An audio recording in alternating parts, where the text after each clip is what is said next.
সুন্দরবন ইলিশ উৎসব। স্বাদে আহ্লাদে বাঙালিয়ানায় সুন্দরবন ইলিশ উৎসবের পরিপূর্ণতা যেন এই ভ্রমণের ইলিশ বিরিয়ানির মধ্যেই লুকিয়ে। বন্ধুরা, সুন্দরবন ট্যুরের আজকে আমাদের শেষ দিন, আর আজকে দেখাবো লোকনাথ বাবার মন্দির, বাঘের কবল থেকে ফিরে আসা আশিস দাসের কাহিনী, ইলিশ বিরিয়ানি সহ আরও অনেক কিছু।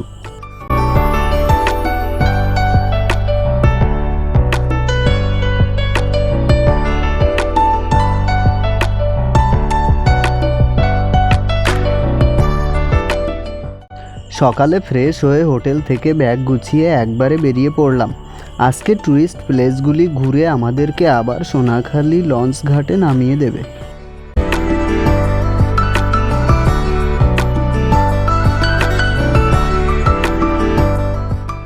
এদিকে রান্নাঘরে চলছিল সকালের টিফিনের আয়োজন। আজ টিফিনে থাকবে রাধাবল্লভী, চানা মশলা ও ডিম সেদ্ধ।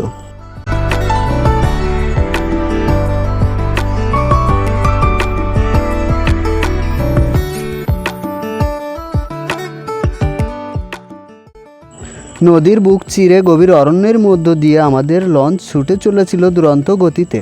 এর মধ্যে বোটের দাদারা দিয়ে দিল আমাদের হাতে সকালের গরম গরম চা, বিস্কুট।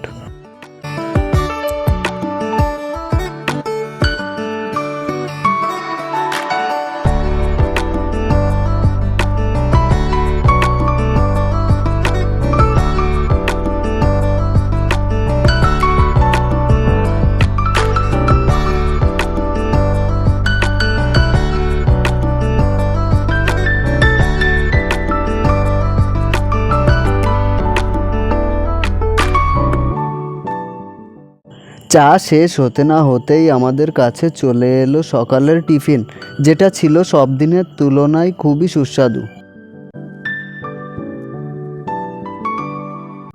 সুন্দরবনের এই ট্যুরে আমার কাছে যেটা সবথেকে ভালো লেগেছে সেটি এখানকার জলবায়ু। কখনো রোদ, কখনো বৃষ্টি, কালো মেঘে কখনো আকাশ ঢেকে যাচ্ছে, আবার কখনো রোদ, আর এর মধ্যেই আমাদের বোট ছুটে চলে।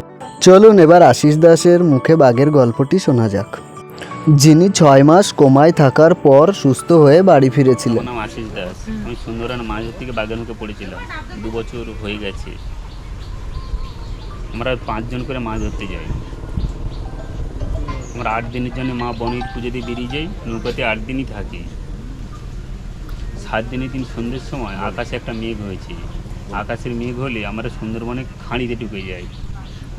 ওই সুন্দরবনে খাঁড়িকে আমরা খাল বলি। ওই খালটার নাম হচ্ছে ধুবনির খাল। ঢুকে গ্যারাবি করেছি সন্ধ্যের সময়, আর আমার গায়ে জ্বর, আমি ঘুমাচ্ছি, কাঁথা গায়ে দিয়ে ঘুমাচ্ছি।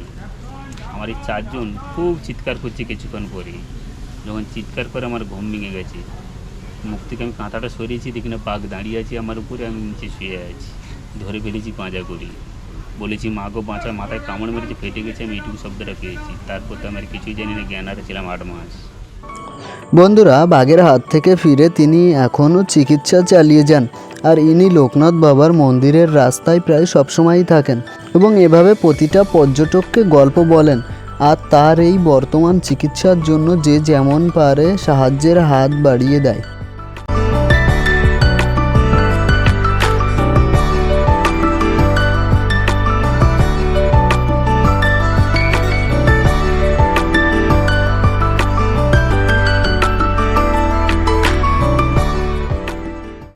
সুন্দরবন ট্যুরের আমাদের লাস্ট ট্যুরিস্ট প্লেস লোকনাথ বাবার মন্দির। দুপাশের মনোরম পরিবেশের মধ্যে অবস্থিত এই মন্দিরটি আমরা দর্শন করলাম।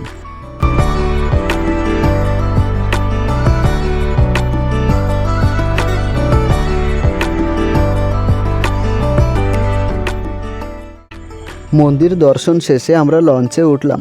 লঞ্চের রান্নাঘরে তখন চলছিল লাঞ্চের খাবার তৈরির প্রস্তুতি। 3 দিনের অপেক্ষার পর সেই বিখ্যাত ইলিশ বিরিয়ানি খাওয়ার প্রবল ইচ্ছা পূরণের সময় এসেছে। কিভাবে তৈরি হয় এই বিরিয়ানি তার কিছুটা দেখানোর চেষ্টা করলাম। ইলিশ বিরিয়ানির সাথে ছিল চিকেন কষা।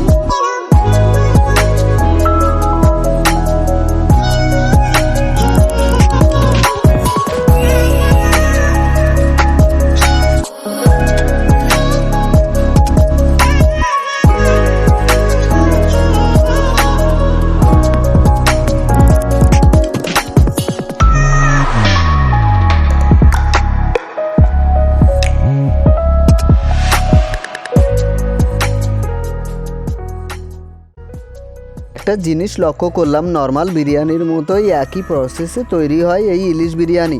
তবে এই বোটের দাদারা বললেন যে কিছু মশলা আছে আলাদা। বেশ কষ্টের এই প্রসেস, যেটাই দাদাদের মুখ দেখলেই বোঝা যাচ্ছিল।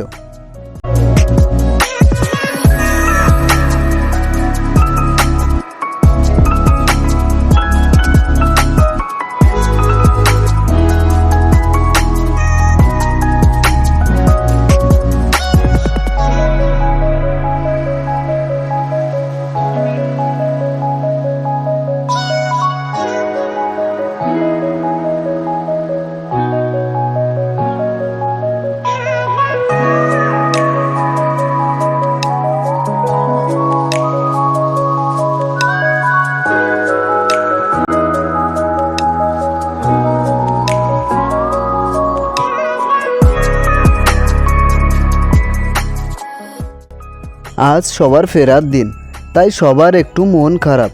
3 দিন একসাথে এক বোটে কাটানোর পর সবার মন একটু খারাপ, তাই সবাই একসাথেই গল্প করছিল।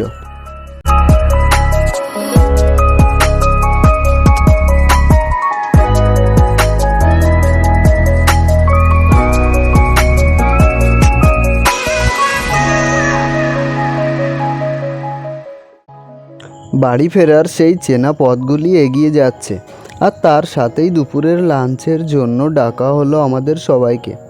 দুপুরে ছিল ইলিশ বিরিয়ানি, চিকেন কষা ও স্যালাড। আমার কাছে একদম ইউনিক লাগলো এই ইলিশ বিরিয়ানিটা।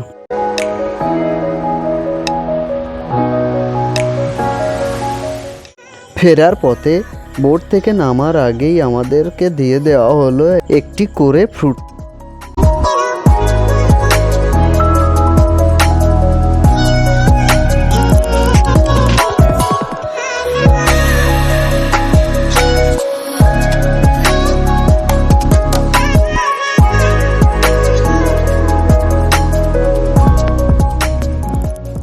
লঞ্চ ঘাটের অটো স্ট্যান্ড থেকে ওনাদেরই অটোতে করে আমাদেরকে পৌঁছে দেওয়া হলো ক্যানিং স্টেশন পর্যন্ত। বন্ধুরা, ভিডিওটি ভালো লাগলে অবশ্যই লাইক, শেয়ার, কমেন্ট করুন এবং চ্যানেলে নতুন হলে চ্যানেলটি সাবস্ক্রাইব করে পাশে থাকা বেল আইকনটি প্রেস করুন।